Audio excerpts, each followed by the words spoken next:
Hello friends, welcome back to Gyan Sagar. My self प्रेरणा देशपांडे। आज हम लोग डिस्कस करेंगे major paper 13। Okay, major paper 13, major paper 12 हो चुका है। जिन्होंने नहीं देखा और जाके मेजर पेपर 12 देख लो, देन 13 देखिएगा। चलिए, आपका फुल मार्क्स 100 है और पासिंग मार्क्स कितना है 40 एज इट इज़ जैसा आपका रहता है। चलिए, अब हमारा हमेशा की तरह क्या करेंगे, पहले कोर्स कंटेंट को देखेंगे। तो क्या है भाई, इससे पहले आप देख लें कि क्या है आपका पेपर टाइटल। पेपर टाइटल क्या है, लैंग्वेज एंड लिंग्विस्टिक। ओके, इसका मतलब हम लोग लैंग्वेज के बारे में पढ़ेंगे। और लैंग्वेज के अंदर क्या पढ़ेंगे, इसका ब्रांच तो मॉर्फोलॉजी।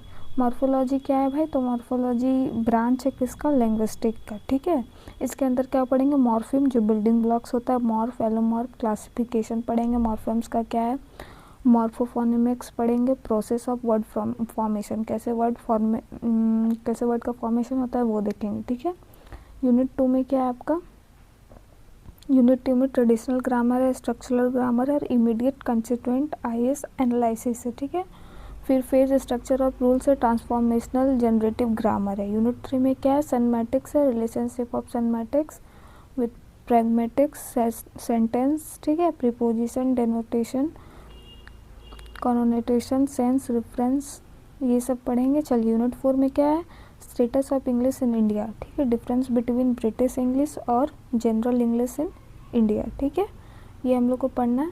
जैसे कि आपने अगर मीम देखा होगा, कपिल शर्मा में प्रियंका चोपड़ा आई हुई रहती है, कपिल शर्मा कुछ इंग्लिश में सेंटेंस बोलते हैं। ठीक है, जब वो सेंटेंस बोलते हैं तो प्रियंका उसका रिप्लाई करती है, तब वो क्या बोलता है, ये वाली इंग्लिश अभी हमारे इंडिया में नहीं आई हुई है, ये नहीं आई हुई है। ये वाला मीम कौन कौन देखा उसको ज़रूर कमेंट कीजिएगा। तो वही है। ठीक है, हम लोग बहुत बेसिक बोलते हैं। चलिए, अब हमारा क्या है इसमें, मॉर्फोलॉजी। जैसे कि हमने बात कर लिया, क्या बात किया कि मॉर्फोलॉजी क्या है, ब्रांच है किसका, लिंग्विस्टिक का। ठीक है, मॉर्फोलॉजी किसका ब्रांच है, लिंग्विस्टिक का। मॉर्फोलॉजी क्या है भाई, इसमें हम स्टडी करते हैं, किसके बारे में स्टडी करते हैं भाई, तो वर्ड के बारे में। ठीक है, किसके बारे में स्टडी करते हैं, वर्ड के बारे में। जैसे हम लोग फोनेटिक्स में क्या पढ़ते हैं भाई, फोनेटिक्स में साउंड्स के बारे में पढ़ते हैं कि कहाँ से साउंड जनरेट होता है, प्रोड्यूस होता है। वैसे ही हम लोग मॉर्फोलॉजी में पढ़ते हैं कि वर्ड का फॉर्मेशन कैसे होता है, बनता कैसे। इसमें हमको एक चीज़ पता चलता है क्या कि वर्ड क्या है मॉर्फोलॉजी में, किसी भी लैंग्वेज में। ठीक है, किसी भी लैंग्वेज का स्मॉलेस्ट यूनिट और इंडिपेंडेंट यूनिट कौन है, वर्ड है। इसको आप तोड़ नहीं सकते हैं, आप जहाँ चाहे इसको पुट कर सकते हैं, बट इसको आप तोड़ नहीं सकते हैं। और इसका प्लेस बदलने से इसका मतलब भी बदलता नहीं है। ठीक है, जैसे कि वर्ड है एक हॉर्स, तो अब इसको आप बीच से ना तोड़ सकते हैं ना कुछ कर सकते हैं। ये क्या है, रूट वर्ड है और इसका मतलब घोड़ा होता है ना। तो इसको आप कहीं पे भी पुट कीजिए तो इसका मतलब वही रहेगा। और ये इसका और ये फर्दर और टूट भी नहीं सकता, ब्रेक भी नहीं हो सकता है। ठीक है, तो चलिए, इतना समझ में आ गया होगा। क्या हमको समझ में आया कि सबसे ये इंडिपेंडेंट होता है और स्मॉलेस्ट यूनिट होता है लैंग्वेज का। ठीक है, अब हम लोग क्या पढ़ेंगे, मॉर्फिम पढ़ेंगे। मॉर्फिम क्या होता है भाई, ये बिल्डिंग ब्लॉक्स होता है। ये किसी भी लैंग्वेज का क्या होता है, बिल्डिंग ब्लॉक होता है। कैसे बिल्डिंग ब्लॉक होता है, जैसे कि हमारे घर बनाते हैं तो ईंट जैसा काम करता है, वैसे ही मॉर्फिम काम करता है। मॉर्फिम का क्या है भाई, तो मॉर्फिम क्या होता है, ये में क्लासिफाइड है, सिंपल वर्ड्स में, और एक क्या होता है, कॉम्प्लेक्स वर्ड्स। ठीक है, सिंपल वर्ड और एक क्या है, कॉम्प्लेक्स वर्ड। सिंपल वर्ड में क्या होता है भाई, डोंट हैव इंटरनल स्ट्रक्चर, इसके पास इंटरनल स्ट्रक्चर नहीं होता है, इसके पास क्या होता है, इंटरनल स्ट्रक्चर होता है। ठीक है, और ये क्या होता है, ओनली कंसिस्ट वन मॉर्फिम। ठीक है, ये क्या करता है, ओनली वन करता है, और ये क्या करता है, टू और मोर करता है। ठीक है, चलिए इसका एग्जाम्पल थोड़ा समझते हैं। ओके, जैसे कि वर्क हो गया। ठीक है, वर्क हो गया और वर्क हो गया। अब वर्कर में हम क्या जोड़ दिए, ई आर, क्या जोड़ दिए, ई आर, तो वर्कर हो गया। ये क्या हो गया, सिंपल मॉर्फिन हो गया, और ये क्या हो गया, कॉम्प्लेक्स मॉर्फिन हो गया। ई आर जोड़ के इसको हम क्या बना दिए, नाउन बना दिए। क्या बना दिए, नाउन बना दिए। वर्क को फर्दर आप तोड़ सकते हैं क्या, नहीं तोड़ सकते, लेकिन वर्कर में आप ई आर हटा दीजिएगा तो फिर वो क्या है, अपना रूट वर्ड में आ जाएगा। तो वही है सिंपल मॉर्फिन और कॉम्प्लेक्स मॉर्फिन। ठीक है, इसके बाद आप क्या पढ़िएगा, एक आएगा आपका बाउंड मॉर्फिन। ठीक है, क्या आएगा आपका, बाउंड मॉर्फिन। बाउंड मॉर्फिन क्या होता है भाई, देखिए जब दो मतलब एक दूसरे के साथ मिलकर जब बनते हैं, ठीक है, कैसे, जैसे सफिक्स प्रीफिक्स होता है ना, सबके साथ मिलके जो बनते हैं एक से ज़्यादा, जैसे काइंड वर्ड है, ओके, काइंड वर्ड है, इसमें आप अन जोड़ दिए और इसमें नेस जोड़ दिए, ठीक है, ये रूट वर्ड हो गया, ये प्रीफिक्स हो गया, ये सफिक्स हो गया, तो ये क्या हो गया, बाउंड मॉर्फिम, ठीक है। ये कॉम्प्लेक्स में नहीं आएगा, किस में आएगा, बाउंड में आएगा, ओके। होप आप सबको समझ में आ रहा होगा। चलिए तो अब धीरे धीरे हम लोग क्वेश्चन करते हैं, जैसे जैसे आएगा हम लोग थोड़ा बहुत समझते जाएंगे।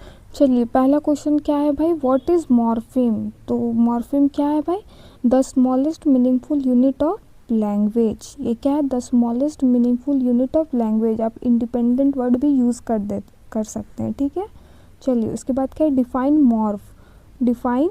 मॉर्फ, द स्पोकन और रिटन फॉर्म ऑफ मॉर्फिन को क्या बोला जाता है, मॉर्फ, ठीक है। चलिए व्हाट इज़ एन एलोमॉर्फ, ठीक है। एलोमॉर्फ क्या है, तो different forms of the same morpheme. Allomorph क्या होता है, जैसे एलोट्रॉप्स होता है, आप अगर ये में पढ़े होंगे कार्बन कलरट्रॉप्स, जैसे डायमंड ग्रेफाइट होता है ना, वैसे ही इसमें होता है, जब डिफरेंट फॉर्म होता है तो उसको क्या बोला जाता है, एलोमॉर्फ, ठीक है। चलिए व्हाट इज़ मॉर्फोलॉजी। तो मॉर्फोलॉजी क्या है, the study of word structure and formation, ठीक है। ब्रांच ऑफ लिंग्विस्टिक भी लिख सकते हैं, जिसमें हम लोग स्टडी करते हैं क्या, वर्ड के स्ट्रक्चर को और उसके फॉर्मेशन को, ठीक है। What is free morpheme. तो फ्री मॉर्फिम क्या होता है, a morpheme that can stand alone as a word, ठीक है। क्या हो सकता है, a morpheme that can stand alone as a word. देखिए वर्क भी मॉर्फिम है और वर्कर भी है कि नहीं, लेकिन क्या ये अलोन खड़ा हो सकता है, ये नहीं हो सकता है कि नहीं। चलिए बाउंड मॉर्फिम आपको समझा दिए कि a morpheme that can not stand alone, ठीक है, ओके। इसके साथ अन जुड़ा था, प्रीफिक्स सफिक्स जब जोड़ दिए थे, है कि नहीं। चलिए व्हाट इज मॉर्फोनॉमिक्स, क्या है भाई morphophonemics, the study of sound change in morphemes. तो वही ये क्या है, the study of sound changes in morphemes, ठीक है। Name one process of word formation. तो बताइए तो क्या है, डेरिवेशन, ठीक है। अब चलिए यूनिट 2 से पढ़ेंगे हम लोग कुछ MCQs, मतलब वन वर्ड, ठीक है। What is traditional grammar. तो grammar based on Latin rules. जो ट्रेडिशनल ग्रामर किसको बोला जाता है, जो लैटिन रूल्स पर बेस्ड है, ठीक है। What is structural grammar. तो स्ट्रक्चरल ग्रामर क्या है, grammar based on sentence pattern, ठीक है। स्ट्रक्चरल ग्रामर क्या है, जो किस पे बेस्ड होता है, सेंटेंस पैटर्न पे, okay. What does IC stand for. तो इमीडिएट कंस्टिट्यूएंट, ओके, क्या है, immediate constituents. What is IC analysis. तो analysis of sentence into smaller units, ठीक है।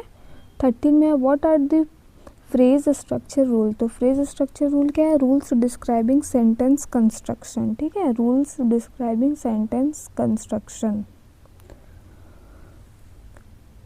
Who proposed transformational generative grammar. तो क्या है, नॉम कॉम्स्की, ठीक है।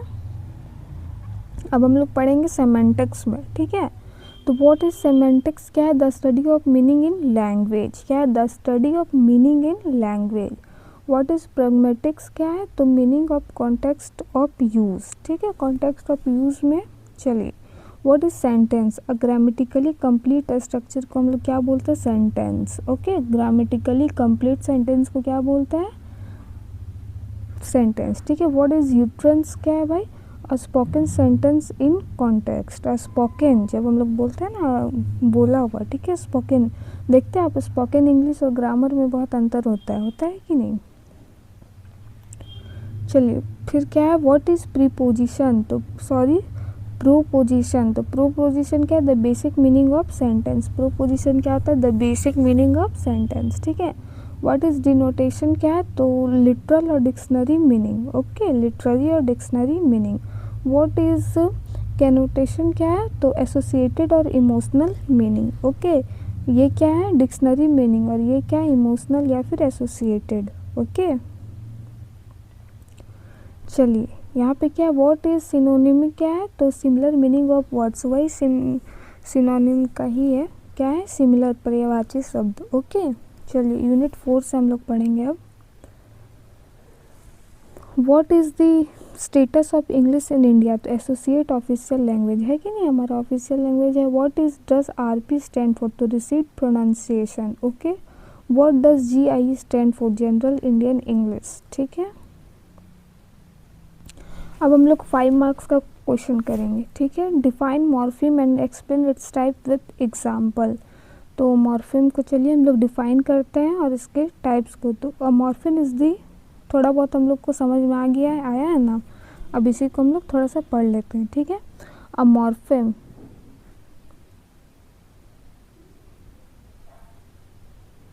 आप लोग लेकिन कमेंट वमेंट नहीं करते हैं। चलिए, a morpheme is the smallest meaning unit of language that can not be further divided without losing its meaning. ठीक है, वो बाद में ना ब्रेक हो सकता है ना क्या हो सकता है, कुछ नहीं हो सकता है कि नहीं, फिर वो मीनिंगलेस हो जाएगा। और एक जब कोई वर्ड के पास मीनिंग होता है तभी वो क्या कहलाता है, वर्ड कहलाता है। ठीक है, it plays a very important role in a structure and formation of word. Morphemes are broadly classified into free morphemes and bound morphemes. Okay, free morphemes are those morphemes which can stand independently as a word like book, pen, boy, run।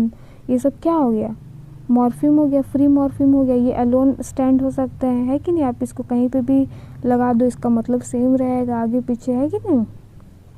On the other hand, bound morphemes can not stand alone and must be attached to other morphemes to convey meaning such as earn, re, ed ness. ठीक है, तो वही है, क्या है कि मतलब इसमें सफिक्स प्रीफिक्स जो हम लोग बोल रहे हैं ना, इस पे बात हो रहा है। ठीक है, morphemes are also classified as lexical and grammatical मॉर्फिम्स।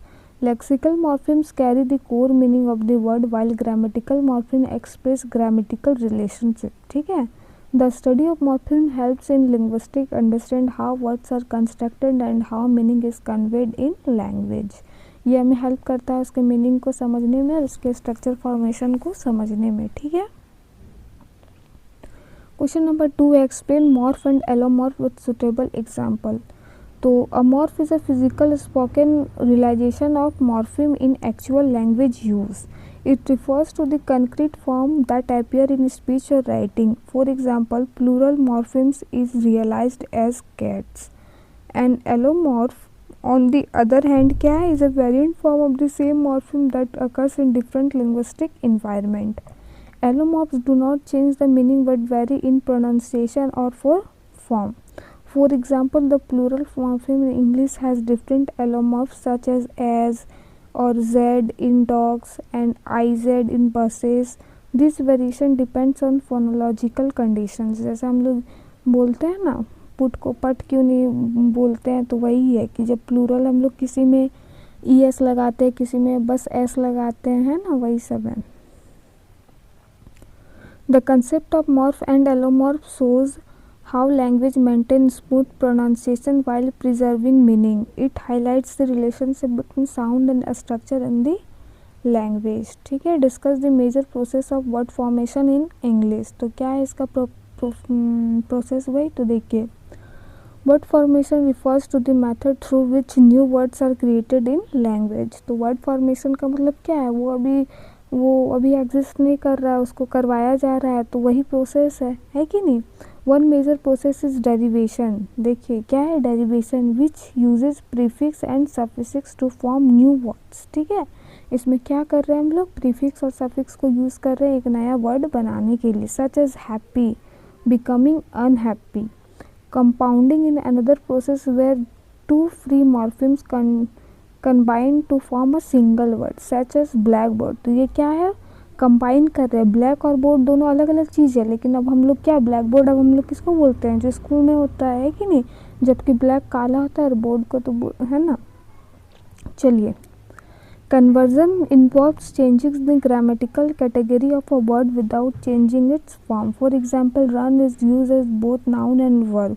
Noun को रन में क्या है, एज अ नाउन और वर्ब दोनों हम लोग ट्रीट करते हैं। Clipping shortness longer words such as advertisement, becoming ad. ठीक है, क्लिपिंग का मतलब क्या होता है, जब हम लोग किसी भी वर्ड को क्या करते हैं, शॉर्ट एब्रीविएशन जिसको बोलते हैं, छोटा कर देते हैं। ठीक है, एडवर्टीजमेंट क्या हो गया, एड बोल देते हैं। Blending combines part of two words such as smoke and fog becoming forming smog. अब देखिए ब्लेंडिंग क्या किए भाई, तो जब दो अलग अलग वर्ड को, ब्लेंडिंग किसको बोलते हैं, जब दो अलग अलग वर्ड्स को, स्मोक एंड फॉग तो दोनों अलग अलग चीज़ है, लेकिन हम लोग इसमें स्मॉग बना देते हैं, ठीक है, तो वही है, इसको क्या बोला जाता है, ब्लेंडिंग, ठीक है। This process enrich vocabulary and show how creative nature of language. आपको प्रोसेस समझ में आया कि हम लोग ब्लेंडिंग करते हैं, कंबाइन करते हैं, है ना, प्रीफिक्स सफिक्स लगा के नया वर्ड बनाते हैं, लिख लीजिएगा। चलिए, explain morphophonemics and its importance. तो यही ये साउंड जो था, है कि नहीं। चलिए इसका इम्पोर्टेंस को देखते हैं थोड़ा। Morphonemics is the branch of linguistics that study the interaction between morphology and phonology। ये दोनों किससे बना है, मॉर्फोलॉजी और phonology. Morphology is the study of word and phonology is the study of sound. It examines how sound change when morphemes combine to form words. कैसे sound में change आता है। These changes occur maintain ease of pronunciation and phonological harmony. For example, the plural morpheme s changes its sound depending on the final sound of the word it attests to. Morphonics helps linguistics understand why certain morphemes appear in different forms. It is important because it explains in different form. It is important because it explains how sound variation in word formation and grammatical inflection. Without morphonemics, many pronunciation patterns would seem irregular. Thus, it plays a vital role in understanding the systematic nature of language. है कि नहीं। दोनों में तालमेल बैठाने के लिए दोनों एक दूसरे को क्या करता है, एक दूसरे पे डिपेंड करता है, ठीक है। चलिए अब दूसरा है explain the main feature of traditional grammar. क्या है ट्रेडिशनल ग्रामर भाई, तो इसका मेन फीचर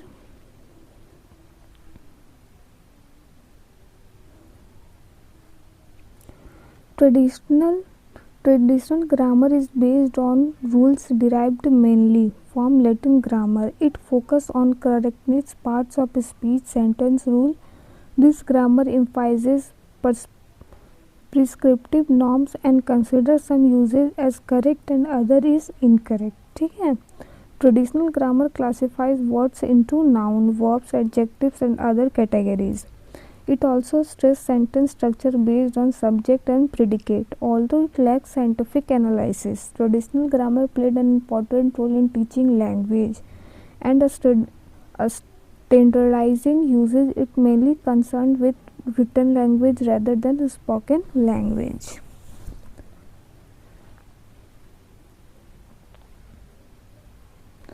चलिए स्ट्रक्चरल ग्रामर और इसका सिग्निफिकेंस को हम लोग पढ़ेंगे। तो चलिए, A structural grammar focus on the structure and pattern of the sentence rather than meaning। और ये पढ़ लिए क्या, नहीं देखिए, it analyzes language based on observable data and emphasizes spoken language. A structural grammar studies sentence pattern, substitution and distribution of element. It introduces drills and pattern practice in language. This approach helped in understanding language as a system of interrelated parts. The structural grammar marked a shift from traditional grammar to more scientific study of language.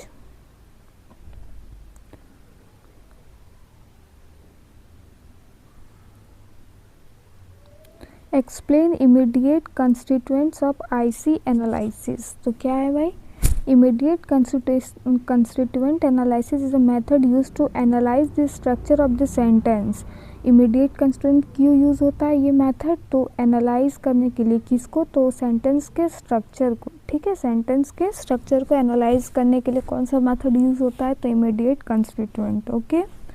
Bye breaking them into smaller meaningful units. कैसे हम लोग करते हैं, तो बड़े बड़े ये complex चीज़ों को पहले सिंपलर फॉर्म में ब्रेक करते हैं, उसके बाद, ठीक है। Each sentence is divided into two main constituents. और क्या करते हैं, ईच सेंटेंस को दो भाग में बांटते हैं।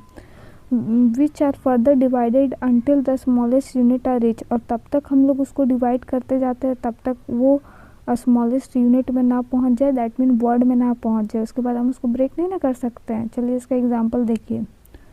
सेंटेंस क्या है, the boy plays football can be divided into the boy और प्लेज फुटबॉल। ओके, दो भाग में बढ़ गया। अब IC analysis help in understanding sentence structure and syntactic relationship. It is important tool in structure linguistic.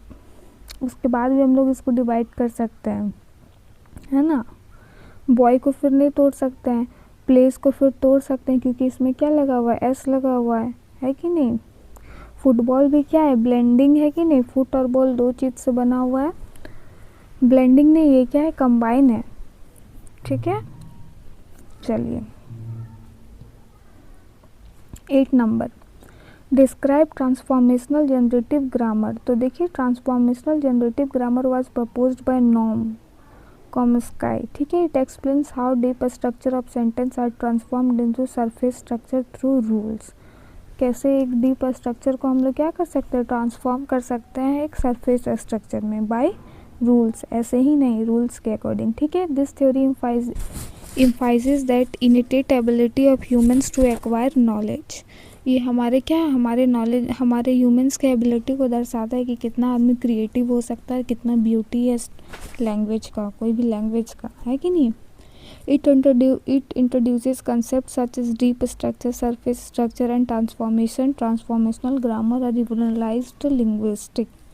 और जो हम ट्रांसफॉर्म कर रहे हैं अपने ग्रामर को, यही क्या ला रहा है, रिवोल्यूशन ला रहा है कि नहीं, किसमें, तो लिंग्विस्टिक में, हमारे लैंग्वेज में। चलिए अब 9 यूनिट 3 से कुछ देखेंगे। Define semantics and explain its scope. तो देखिए, semantics is a branch of linguistic that deals with meaning in language. क्या मीनिंग है, जैसे हम वर्ड में पढ़ते हैं, फोनोमेटिक्स में साउंड का पढ़ते हैं, वैसे सिनेमैटिक्स में मीनिंग का पढ़ते हैं। ठीक है, it studies how words, phrases and sentence convey meaning. ये बताते हैं कि कैसे हमारे कोई भी जो फ्रेज़ है ना, लोकोक्तियाँ जिसको बोलते हैं, कैसे ये लोग हमारे कन्वे करता है मीनिंग को, है ना। सेमेटिक्स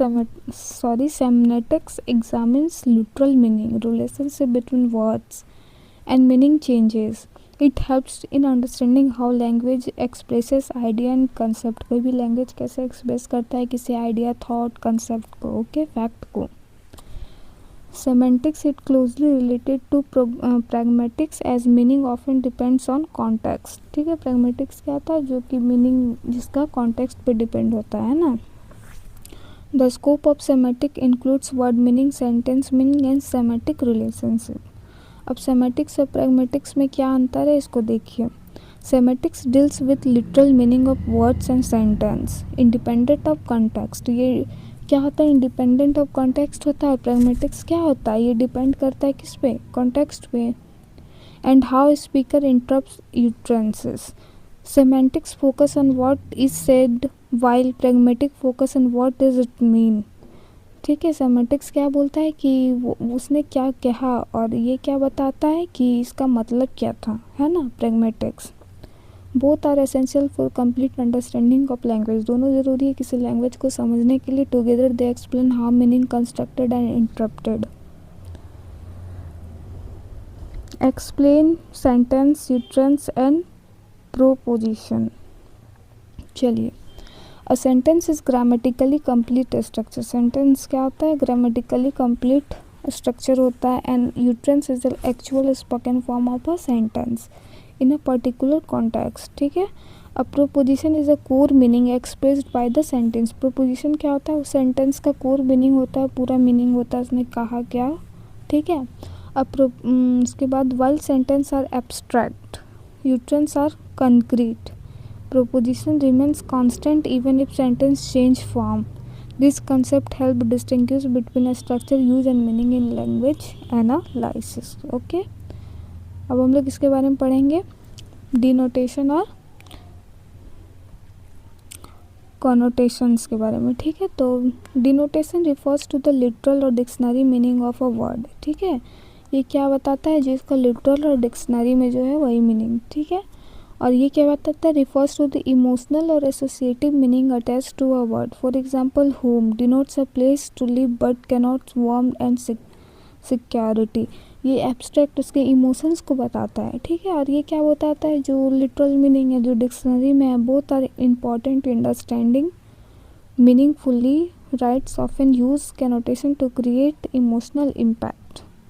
चलिए सेंस और रेफरेंस क्या है, तो sense refers to the inherent meaning of the word within the language system, reference refers to the actual object entity to the real world to the words point to, sense remain constant but reference may change, reference क्या आता है, change हो जाता है, but sentence क्या आता है, as it is constant रहता है, ठीक है, depending on the context. This concept help clarify meaning and usage of semantics. चलिए व्हाट इज इंटेलमेंट क्या है भाई, तो entailment refers to a relationship between sentence where the truth of one sentence guarantees the truth of another. For example he is a bachelor entails he is unmarried, मतलब ये बताता है कि वो क्या है, एक दूसरे ये को सेटिस्फाई करता है, वो बैचलर है, इसका मतलब हम लोग ये भी समझते हैं कि वो क्या है, अनमैरिड है, ठीक है।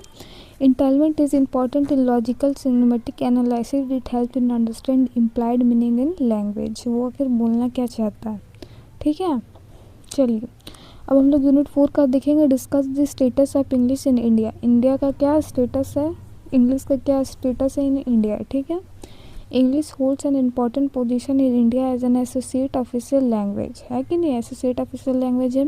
It is use to administration, education, law, higher studies. English acts as a link language among diverse linguistic communities.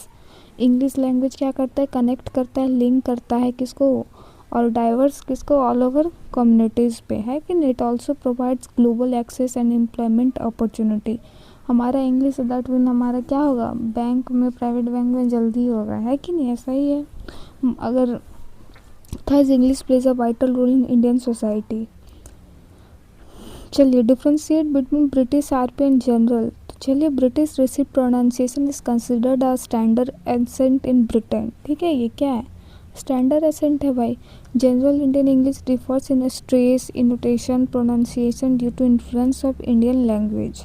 India English is intelligible and accepted internationally, both varieties reflect different culture and linguistic background. इसके बाद ये वाला पढ़ने के बाद हमारे समझ में क्यों आया कि हमारा एसेंट ख़राब नहीं है, हमारा जो हिंदी है उसके वजह से हमारा ऐसा एसेंट निकलता है कि नहीं, ऐसा नहीं है। Explain the importance in English language in teaching in India. तो English language teaching is important in India for academic and professional growth. It enables student to access global knowledge, effective teaching method, improve communication. English also helps in competitive examination and employment. ये आप अपने से भी बहुत अच्छा लिख सकते हैं, यहाँ जो रिटर्न है उससे ज़्यादा बेहतर लिख सकते हैं ना। चलिए अब हम लोग क्या करेंगे, सिर्फ क्वेश्चन देखेंगे, पढ़ लेंगे, ठीक है। Discuss the direct method of English language in teaching, ठीक है।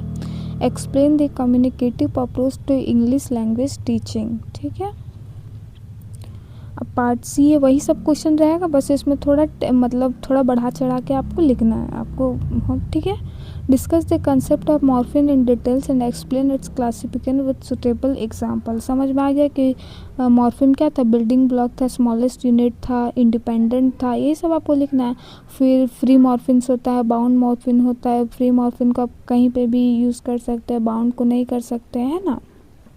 चलिए explain morph, allomorph and morphophonemics and appropriate example. तो मॉर्फ क्या था, एलोमॉर्फ क्या था, आपको ये ऊपर पता चल गया है। थोड़ा धीरे से इसको पार करते ताकि आप अगर स्क्रीनशॉट लेना चाहो तो आप ले सकते हो, ठीक है।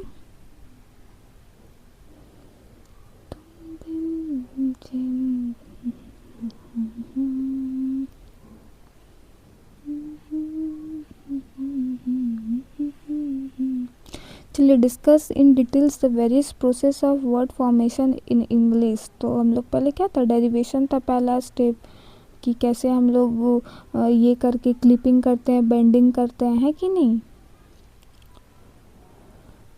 Question number 4, critically examine traditional grammar and structural grammar. Question number 5, explain immediate constituent IC analysis and its significance in linguistic study, तो ये क्या था, मेथड था, एनालाइज करता था है कि नहीं, इंटरनल स्ट्रक्चर किसी भी सेंटेंस का, ये था ना। चलिए question number 6, explain phrase structure rules and discuss their roles in sentence formation.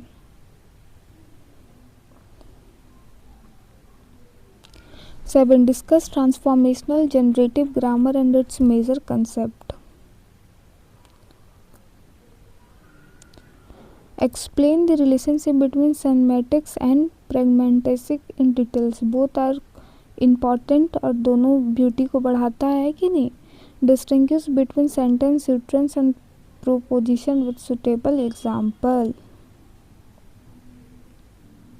फिर 10 में डिनोटेशन है, कैनोनेशन है, सेंस है, रेफरेंस है और सुटेबल एग्जाम्पल से आपको सबको एक्सप्लेन करना वो सब, ठीक है। फिर देखिए 11 में discuss entailment and lexical relation in semantics with suitable example. Discuss the status and role in English in India, आप अपने से भी लिख सकते हैं इसमें। 13, explain the main difference between British received pronunciation और जनरल इंडियन इंग्लिश।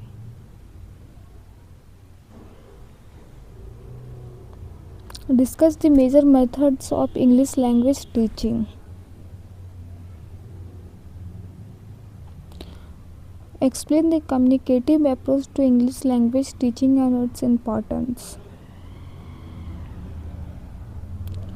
चलिए वीडियो समाप्त हो गया। Thank you for watching, have a nice day. Video पसंद आया है तो लाइक शेयर कमेंट ज़रूर करें, और अगर ये आपको PDF चाहिए तो जस्ट ओनली 60 रुपीज़ में बाई कर सकते हैं। अप टू 8 सेमेस्टर तक ये आपके लिए वैलिड रहेगा, तो अच्छा अपॉर्चुनिटी है, आप करना है तो आप करिए, अदरवाइज स्क्रीनशॉट लेके पढ़ते रहिए। All the best, comment for next video.